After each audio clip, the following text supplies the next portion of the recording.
Assalamualaikum warahmatullahi wabarakatuh. Salam sejahtera untuk kita semua. Rahayu. Para pemirsa yang berbahagia, pada tayangan kali ini kita akan melanjutkan pembacaan Serat Kolothido karya Raden Ngabei Ronggowarsito. Kali ini kita sampai pada bait yang keempat. Bunyinya adalah sebagai berikut. Dasar karoban pawarta, bebaratan ujar lamis. Pinudya dadi pangarsa, wekasan malah kawuri. Yen pinikir sayekti, ngundak apa aning ayun. Andheder kaluputan. Siniram ing banyu lali, lamun tuwuh dadi kekembenging beko. Kita akan berusaha untuk mengartikan secara lebih detail. Kita mulai dari baris pertama.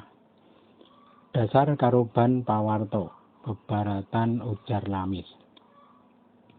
Pokok persoalannya tenggelam dalam berita, kabar angin yang berupa perkataan basa-basi. Bait ini mengungkap lebih dalam pokok masalah yang mendera sang pujangga. Berawal dari kabar yang dibawa seseorang yang berpura-pura. Kata karoban pawarta mengisyaratkan sang pujangga begitu mempercayai kabar yang terdengar santer. Seolah kabar tersebut menenggelamkan pikiran sang pujangga. Kata bebaratan mengisyaratkan kabar tersebut begitu menerpa dengan kuat seperti angin. Kita lanjut ke baris berikutnya.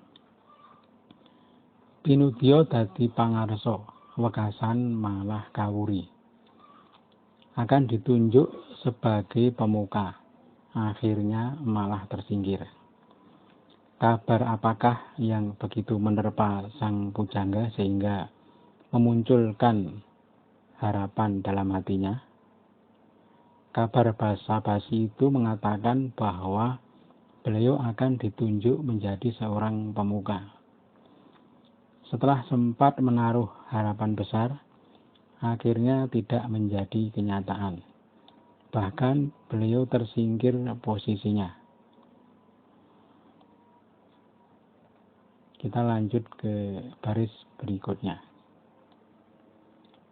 Yen pinikir sayekti, mundak opo aneng ayun. Artinya, kalau direnungkan dengan sungguh-sungguh, bertambah apa sih menjadi pemuka itu? Tentu saja kegagalan itu demikian membuat sang pujangga kecewa. Namun kemudian sang pujangga berpikir ulang.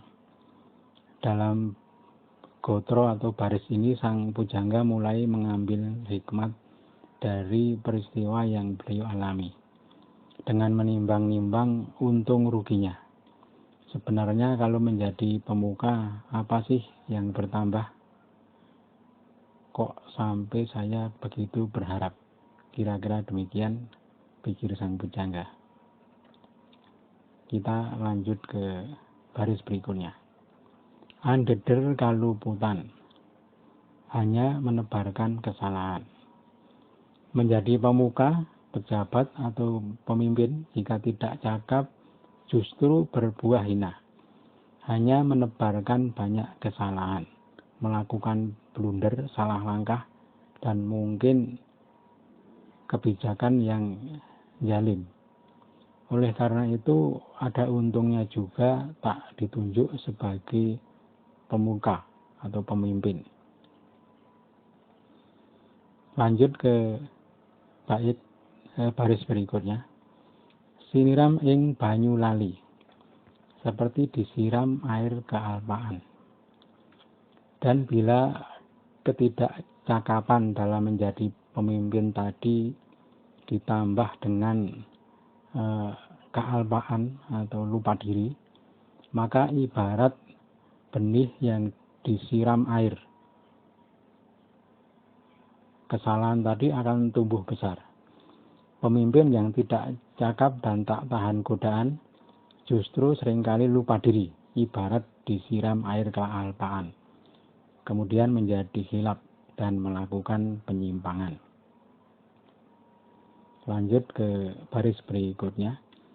Lamun tuwuh dadi kekembenging beko. Jadi benih kesalahan tadi jika tumbuh akan menjadi kubangan masalah. Ibarat menebar benih kesalahan kemudian disiram air kealpaan.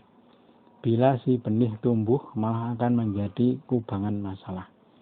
Kata beko bisa berarti masalah, kesalahan atau dosa-dosa.